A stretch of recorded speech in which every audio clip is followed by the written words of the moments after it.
So I hope you've seen the news, which is good for Natasha Akpoti. I think possibly INEC knew this is not going to work out well for them if they try to rig it. So INEC has rejected the recall petition by those fraudulent individuals saying that it was the people of Kogi speaking, Kogi Central speaking with one voice. The news making the rounds that INEC has rejected the petition, that the petition does not meet the required standard. So I'm gonna get straight into the news. Let's just get straight into it. Petition for Senator Natasha's record does not meet requirement, INEC. The Independent National Electoral Commission has said that the petition for the recall of the lawmaker representing Kogi Central, Senator Natasha Akpoti Udwara, does not meet the requirement.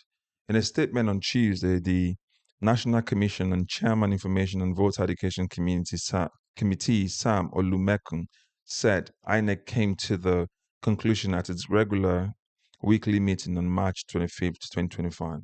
He said the petition from Kogi Central Senatorial District was accompanied by 6 bags of documents said to be signatures collected from over half of the 474,554 registered voters spread across 902 polling units in 57 registration areas or wards in the 5 local government areas of Adavi, Ajakuta, Ogurimagongo, K, and Okene. He said the commission observed that the representatives of the petitioners did not provide their contact details, telephone numbers, and email addresses in the covering letter forwarding the petition through which they can be contacted as provided by Clause 1, subsection F of the INEX regulations and guidelines.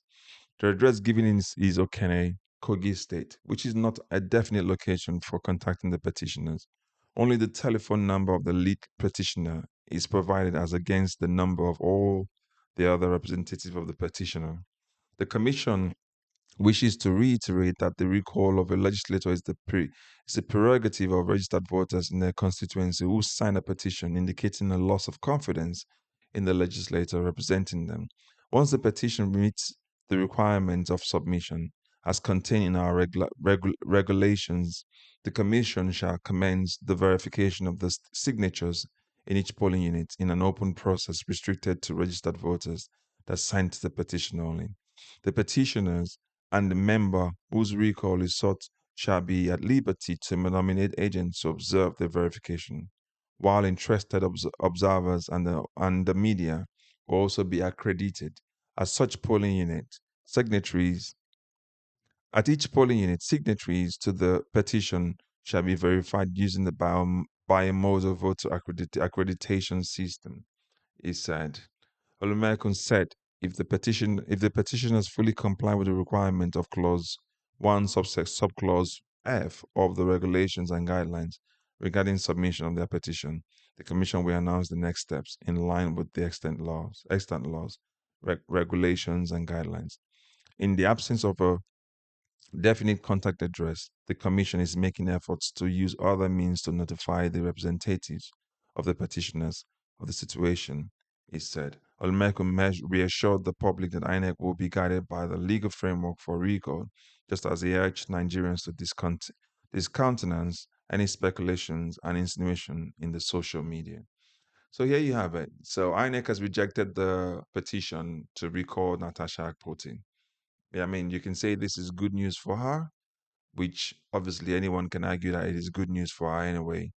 Um, but I would also suggest that the lady should be invited. That lady, I would suggest that she should come up.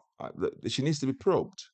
They need to find out how they got these signatures because Natasha's lawyers, I remember reporting that earlier, mentioned that there will be a police investigation as to whether or not there were forgeries in terms of the signatures that they gathered to say those signatures came from people from Kogi Central.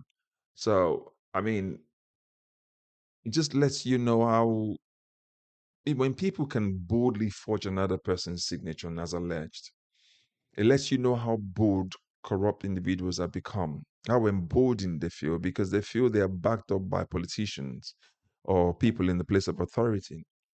And they can make up things. So what INEX literally said is that this lady, who is the principal petitioner, did not even put her phone number in the petition. She didn't put her address. She just put okay, and that's it, or Kogi State. There was no contact form information, no email address, no phone number, no address. She just put that and had a press conference. Imagine how they did it anyway. For them to have the press people already lined up. It's well coordinated, but it's covered with a lot of corruption as it smells of. I use the word smell of corruption a lot because corruption smells. You can only say it doesn't smell because you're benefiting from it or you become immune to it. But if you're looking at it from a clear standpoint, you realize that corruption really does smell. So I would also, you know, advise Natasha and her people to actually petition, file a lawsuit against this lady so they can get to the root of the matter, as in who instituted it. Because somebody is definitely sponsoring them, and everyone can actually come to that conclusion that somebody's actually sponsoring them. You can see how she's speaking. It is now being alleged, obviously, that the lady actually works for the current governor of Kogi State. So everything was actually geared towards, making Natasha feel look bad, but to work for Gospel like Pabio. Possibly that's going to be the allegation here in a way. But again, I can say this: Natasha can go and relax as she's won this battle against Gospel like Pabio. They will do everything possible to, make her lose and they'll frustrate her. But at the end of the day, she just has to remember that she's representing her people, especially when she goes back to the Senate. And then she shouldn't bother herself about what they're throwing at her. Akpabio's time will be passing soon. It's only a matter of time, you know. So again, if you're meeting this content for the first time, please like, share, subscribe. Please, we need your subscription so that we can continue to push this kind of content out. If you've been following our content for about a while and you've not yet subscribed, please go ahead and do so. We will not let this corruption stand. We will not let it. We will fight it as Nigerians, and this one will not win us. As always, thank you and God bless you. Bye bye for now.